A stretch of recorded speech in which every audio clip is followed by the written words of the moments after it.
Video को देखने के बाद आपके बोर्ड एग्जाम में 4 से 6 नंबर आसानी से बढ़ सकते हैं, तो आप हमारे वीडियो में अंत तक जरूर बने रहें। तो जो मैं बताने वाला हूँ रासायनिक सूत्र एक, अगर आप इसको बोर्ड एग्जाम में अगर ये क्वेश्चन आता है और अपने कॉपी में आप लिख के आते हैं तो आपके 4 से 6 नंबर कोई काट नहीं सकता है। हेलो दोस्तों, एक बार फिर से स्वागत है आपका हमारे YouTube channel Pandey teaching time में। मैं हूं अभिनंदन पांडे। आज मैं लेकर आया हूं क्लास 10th का बायोलॉजी का चैप्टर 1 का एक मोस्ट इम्पॉर्टेंट टॉपिक जिसका नाम है श्वसन। इस वीडियो को देखने के बाद आपके बोर्ड एग्जाम में 4 से 6 नंबर आसानी से बढ़ सकते हैं, तो आप हमारे वीडियो में अंत तक जरूर बने रहें। तो चलिए जानते हैं आखिरकार श्वसन क्या होता है, श्वसन कितने प्रकार का होता है। दोस्तों आप यहाँ पर देख सकते हैं, यहाँ पर लिखा हुआ है श्वसन।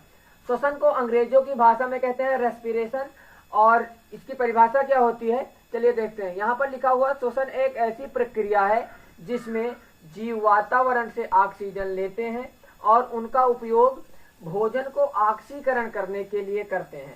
इस प्रक्रिया में ग्लूकोज टूट जाता है और ऊर्जा जारी करता है। तो जब ग्लूकोज टूट जाता है और ग्लूकोज ऊर्जा जारी करता है तो उसी के ऊर्जा के द्वारा हम अपने कार्यों को कर सकते हैं। देखिए बहुत जगह यहाँ पर श्वसन की परिभाषा लिखी रहती है कि श्वसन हम ऑक्सीजन को लेकर और कार्बन डाइऑक्साइड को छोड़ते हैं, उसी को श्वसन कहते हैं। तो मैं आपको बता दूं, उसको श्वसन नहीं कहते, उसको सांस लेना कहते हैं। तो यहाँ पर जो परिभाषा लिखी है आप इसे देखिएगा ध्यान से, एक बार फिर से मैं आपको बता दे रहा हूँ। यहाँ पर जैसे लिखी हुई है, श्वसन एक ऐसी प्रक्रिया है जिसमें जीव वातावरण से ऑक्सीजन लेते हैं और उनका उपयोग भोजन को ऑक्सीकरण, देखिए भोजन को ऑक्सीकरण यानी जो भोजन होता है उसको, उसमें जब O2 मिल जाता है यानी ऑक्सीजन मिल जाता है तो ऑक्सीकरण हो जाता है, करने के लिए करते हैं। इस प्रक्रिया में ग्लूकोज C6H12O6 होता है जो टूट जाता है। अभी मैं आपको बता रहा हूँ ग्लूकोज कैसे टूटता है और ऊर्जा बनता है। अब देखिए, अब हम जानेंगे ग्लूकोज आखिरकार टूटता कैसे है। और ये अगर आप जो मैं बताने वाला हूँ रासायनिक सूत्र एक, अगर आप इसको बोर्ड एग्जाम में अगर ये क्वेश्चन आता है और अपने कॉपी में आप लिख के आते हैं तो आपके 4 से 6 नंबर कोई काट नहीं सकता है। तो चलिए देखते हैं वो रासायनिक सूत्र क्या है।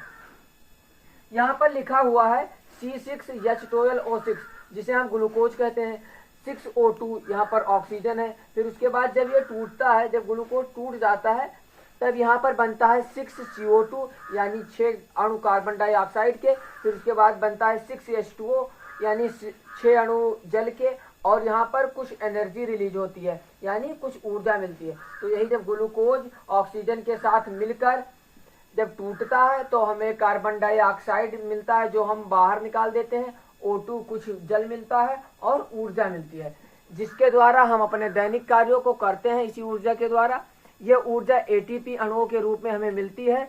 तो अब चलिए जानते हैं श्वसन कितने प्रकार के होते हैं। तो श्वसन आप जान लीजिए, श्वसन मुख्यतः 2 प्रकार के होते हैं ऑक्सीजन के उपयोग से। यहाँ पर लिखा हुआ है ऑक्सीजन के उपयोग के आधार पर श्वसन के प्रकार। अब देखिए यहाँ पर 2 प्रकार होते हैं ऑक्सीजन के आधार पर। नंबर 1 होता है वायवीय श्वसन और नंबर 2 अवायवीय श्वसन। वायवीय श्वसन क्या होता है? तो दोस्तों मैं आपको बता दूं वायवीय श्वसन क्या होता है। जब ग्लूकोज O2 के उपस्थिति में विखंडित होता है तो उसे वायवीय श्वसन कहते हैं। आइए देखते हैं बोर्ड पर, यहाँ पर लिखा हुआ है C6H12O6 का विखंडन जब किसके प्रेजेंट ऑफ O2 यानी O2 के उपस्थिति में जब हम ग्लूकोज का विखंडन करते हैं या विखंडन होता है, जब ग्लूकोज का विखंडन जब ऑक्सीजन की उपस्थिति में होता है तो क्या होता है? वायवीय श्वसन होता है। अब जानते हैं अवायवीय श्वसन कैसे होता है। तो यहाँ पर लिखा हुआ है भोजन, जब भोजन अनुपस्थिति, इसमें जो ये -NT लिखा है इसका मतलब होता है कि एब्सेंट, और इसका जो +NT लिखा है इसका मतलब होता है प्रेजेंट। तो देखिए जब भोजन ऑक्सीजन की एब्सेंट यानी ऑक्सीजन की अनुपस्थिति में विखंडित होता है तो उसे क्या कहते हैं? अवायवीय श्वसन। तो वायवीय श्वसन उसे कहते हैं जब ग्लूकोज O2 की उपस्थिति में विखंडित होता है तो उसे वायवीय श्वसन कहते हैं, और जब भोजन O2 की अनुपस्थिति में विखंडित होता है तो उसे हम कहते हैं अवायवीय श्वसन। तो अगर आपको ये वीडियो पसंद आई हो तो वीडियो को लाइक कीजिए, चैनल को सब्सक्राइब कीजिए और इस वीडियो को अपने दोस्तों में शेयर कीजिए। धन्यवाद।